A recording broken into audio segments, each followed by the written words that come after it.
Hello friends, আমি মলি। আমার channel হরেক রকমে সকলকে স্বাগত জানাই। সিকিম ট্রিপের জার্নি কিন্তু এখনও শেষ হয়নি। আজকে আমি নিয়ে এলাম সিকিম ট্রিপের একদম শেষ পর্যায়ে, শেষের দিনের ব্লগ নিয়ে। এটি 6th ডে এবং 10th ব্লগ। আজকে শুধুমাত্র পেলিংয়ের সাইট সিনিংয়ের ভিডিওই আপনাদের সামনে শেয়ার করতে এলাম। সকালটা হলো অসম্ভবভাবে কাঞ্চনজঙ্ঘাকে দেখে। একটু আওয়াজগুলো শুনুন।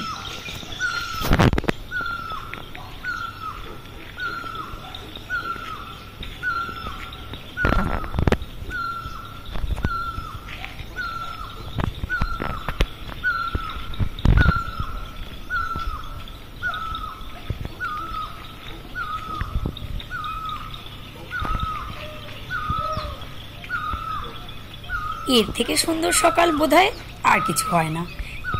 সুন্দরভাবে কাঞ্চনজঙ্ঘা দেখতে পাওয়া যাচ্ছে। হ্যাঁ, পুরোটা ক্লিয়ার না হলেও খানিকটা তো বটেই। আজ 23শে মে, ফ্রাইডে, আর সারাদিন আমাদের পেলিংয়েরই সাইট সিনিং রয়েছে। সকালটা আমি এবং আমার যা খুব স্বাদ ছিল আমাদের পাহাড়ে গিয়ে শাড়ি পরবার, তাই দুজনেই শাড়ি পরে একটু ফটোশ্যুট করে নিলাম, ভিডিও শ্যুট করে নিলাম। অনেক দিনের ইচ্ছে ছিল পাহাড়ে কাঞ্চনজঙ্ঘা দেখব এবং সামনে শাড়ি পরে ভিডিও করব। যেমন ভাবা তেমন কাজ, তাই জন্য আমরা সেরকম শ্যুট করে ব্রেকফাস্ট সেরে বেরিয়ে পড়লাম আমাদের প্রথম গন্তব্যস্থলে। পেলিংয়ের আজকে সাইট সিনের প্রথম গন্তব্যস্থল সেটা হলো পেলিং স্কাই ওয়াক। এই পেলিং স্কাই ওয়াক হলো ভারতের প্রথম কাচের স্কাই ওয়াক, যেটা খুব রিসেন্ট 2018 সালে খোলা হয়েছে। এটি সিকিমের পেলিংয়ে 7200 ফুট উচ্চতায় অবস্থিত। এখানে রয়েছে একটি স্বচ্ছ হাঁটার পথ, যেটা কিনা কাঁচের তৈরি, তবে যথেষ্ট ভার বহন করার ক্ষমতা রাখে। আর এখানে রয়েছে সবথেকে আকর্ষণীয় 137 ফুট উঁচু একটি চেন রেগিস মূর্তি, যেটা কিনা গৌতম বুদ্ধেরই আরেকটি প্রতিরূপ। যাতে করে নিরাপদ রাখা যায়, তাই কাঁচের ডিজাইনটি এমনভাবে তৈরি হয়েছে যাতে ভারী জিনিস বহন করতে পারে। রয়েছে আশেপাশের উপত্যকা, পূর্ব হিমালয়ের অত্যাশ্চর্য দৃশ্য উপভোগ করার মতন সুবিধা। এই চেন রেগিস মূর্তি কিন্তু পৃথিবীর সমস্ত উচ্চতম মূর্তিগুলির মধ্যে একটি। এই পেলিং স্কাই ওয়াকটি যে কাঁচ দিয়ে তৈরি, সেটি ভেট্রোটেক গ্লাস দিয়ে তৈরি এবং এত সুন্দরভাবে ডিজাইন করা রয়েছে যাতে করে ফায়ার রেজিস্ট্যান্স, সাস্টেইনেবল এবং অনেক পরিমাণে রোদ সহ্য করতে পারে। আর 500 কেজি পার স্কোয়ার মিটার ওজন বহন করতে পারে। সময় হচ্ছে সকাল 8টা বা 9টা থেকে সন্ধ্যে 6টা পর্যন্ত। তো এই ছিল আমাদের প্রথম স্পট, সেটা হলো পেলিং স্কাই ওয়াক।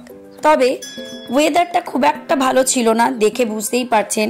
আকাশের মুখ আজ বড্ড ভার, এক দফা বৃষ্টিও হয়ে গেল। তবে যথেষ্ট ভালো লেগেছিল আমাদের এই চারিদিকের পরিবেশটি। এবার দেখুন এই গৌতম বুদ্ধের ভোগ নিয়ে আসা হচ্ছে কি সুন্দরভাবে।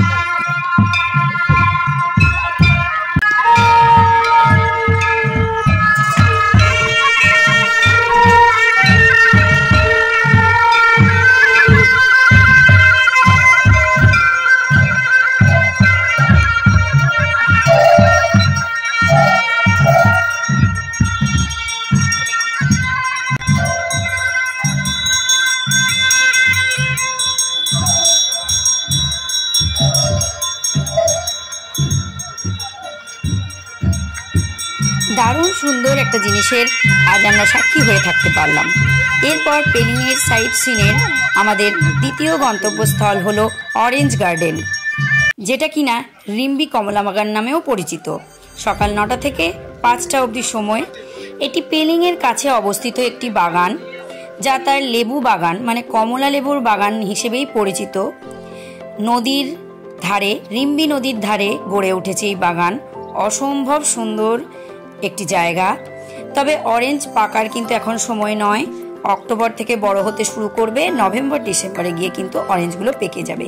এখন রয়েছে ছোট ছোট কাঁচা কাঁচা কমলা। অসম্ভব সুন্দরভাবে ফুলের গাছ দিয়ে ভরা রয়েছে এই বাগানটি। কমলা বাগানের পাশাপাশি রয়েছে পিচ। এই দেখুন, খুব সুন্দর গোটা গাছ পিচ ফলে ভরে রয়েছে, যেগুলো আর কিছুদিনের মধ্যেই কিন্তু পাকতে চলেছে। একটাও সামনে নেই, একটু দেখতে। সাথে রয়েছে এলাচ গাছ। অসম্ভব সুন্দর ফুলের গাছে ভরা রয়েছে এই বাগানটি। যেহেতু এখানে কমলা বাগানই বেশি, তাই জন্যই এটিকে অরেঞ্জ গার্ডেন বলা হয়। আর এই ফুল পেলিং কেন গোটা গ্যাংটক, গোটা সিকিমে আমরা অসম্ভবভাবে দেখতে পেয়েছি। ফুলটির নাম হাইড্রেনজিয়া, ব্লু হাইড্রেনজিয়া। এগুলো নানান রঙের হয়, তবে আমরা ব্লু কালারেরই বেশি দেখতে পেলাম। আর এই ফুলটা তো আপনারা সকলেই চেনেন, বাগান বিলাস বা বগেনভিলা নামে পরিচিত। কি সুন্দর প্রজাপতি উড়ে বেড়াচ্ছে। অসম্ভব সুন্দর একটি জায়গা। এই যে রিম্বি নদী আপন মনে বয়ে চলেছে, পাহাড় জঙ্গল সমস্ত কিছুর পাশে রয়েছে এই রিম্বি নদী। রিম্বি নদী, অরেঞ্জ গার্ডেন, অসম্ভব সুন্দর একটি স্পট। এখানে আসুন, সকলে সময় কাটান। আমাদের দারুণ লেগেছে। আমরা এখানে অনেক অনেক ফটো তুলেছি, অনেক ভিডিও করেছি। আর পাশেই রয়েছে মোমো, চাউমিন, চা, কফির দোকান। আর সব থেকে মজার, এখানে কিন্তু আপনারা বাগানের টাটকা ফলের জুস পেয়ে যাবেন। অরেঞ্জ, কিউই, পিচ, নানান ধরনের ফলের কিন্তু একেবারে ফ্রেশ জুস পাওয়া যাচ্ছে। আমরা কিনে খেয়েও দেখেছি, অসম্ভব সুন্দর টেস্ট। তো নদীর ধারে আমরা অনেকটা সময় কাটিয়ে চলে গেলাম নদীর পাশেই ছোট্ট দোকানগুলোতে। সেখানে আমরা চা, কফি, ম্যাগি এবং মোমো খেলাম। Chicken momo, veg momo. Chicken মোমোতে রয়েছে 8 পিস, নিয়েছে 100 টাকা। ভেজ মোমো নিয়েছে 100, কিন্তু রয়েছে 10 পিস।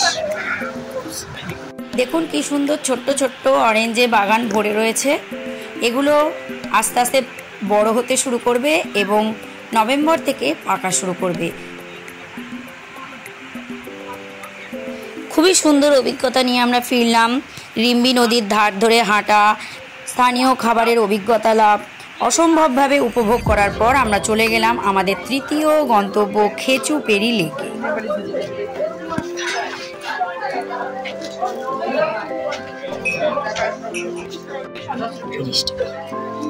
তো দেখতেই পেলেন প্রবেশ মূল্য মাত্র 30 টাকা। এই খেচুপেরি লেক ভারতের পশ্চিম সিকিমের একটি পবিত্র হ্রদ, যা বৌদ্ধ এবং হিন্দু উভয় ধর্মাবলম্বীদের কাছেই একটি ইচ্ছা পূরণকারী হ্রদ হিসেবে সম্মানিত। এই হ্রদটির স্থানীয় নাম শো দেজা শো, যার অর্থ ওহে ভদ্রমহিলা এখানে বসো, এবং এটি প্রায় 5600 ফুট উচ্চতায় অবস্থিত। এই হ্রদটি বৌদ্ধ দেবী তারার আবাসস্থল বলে মনে করা হয় এবং এটি ঘন বনভূমিতে ঘেরা। স্থানীয় একটি কিংবদন্তি অনুসারে পাখিরা এখানে জলের পৃষ্ঠে পাতা পড়তে বাধা দেয় এবং হ্রদটিকে রাখে সুন্দর, পরিষ্কার, পরিচ্ছন্ন। নানান ধরনের কারণেই একটি স্থান হয়ে ওঠে পবিত্র।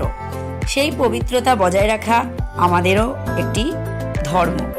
বৌদ্ধ এবং হিন্দু উভয় ধর্মের কাছেই এই হ্রদটি কিন্তু বেশ পবিত্র। দেখতে পাচ্ছেন সরু রাস্তা, সুন্দর বনভূমিতে ঘেরা। পাশেই বাঁ পাশ ধরে চলেছে খেচুপেরি হ্রদ। রয়েছে অসম্ভব সংখ্যায় মাছ এবং নানান মানুষ তাদের মনোবাঞ্ছা পূরণের জন্য অথবা তাদের পরিবারের মৃত ব্যক্তিদের প্রতি শ্রদ্ধা জ্ঞাপন করার জন্য এই পতাকাগুলি এখানে প্রতিস্থাপন করে দিয়ে যান। আমরা হেঁটে চলে বেরিয়ে দেখলাম আমরা এর শেষ প্রান্ত অবধি ঘুরে তারপর ফিরব। এই যে দেখুন বাঁ হাতেই চলছে সেই হ্রদ। তবে এর ওপরেও অনেকটা যাওয়া যায়। আমাদের হাতে তো অত সময় নেই, তাই আমরা ওপরে আর উঠতে পারবো না, ওই শেষ মাথা থেকে ঘুরে আসবো। সুন্দর উপভোগ করার মতন একটি জায়গা। নীরবতা বজায় রাখা কিন্তু নিজেদের উপরে নির্ভর করবে। খুবই ভালো লাগলো আমাদের এই হ্রদটি। এটি আনুমানিক 5600 ফুট উচ্চতায় অবস্থিত এবং পেলিং শহর থেকে প্রায় 34 কিলোমিটার উত্তর পশ্চিমে অবস্থিত, খেচেও পালরি গ্রামের কাছে। তাই জন্যই হয়তো এটির নাম হয়েছে খেচুপেরি লেক। খেচেও পালরি গ্রামের কাছে অবস্থিত। এখানকার মানুষেরা বিশ্বাস করেন এই হ্রদটি গুরু পদ্মসম্ভব এবং দেবী তারার আশীর্বাদ প্রাপ্ত। তো এই হলো এখানকার বেসিক কিছু গল্প।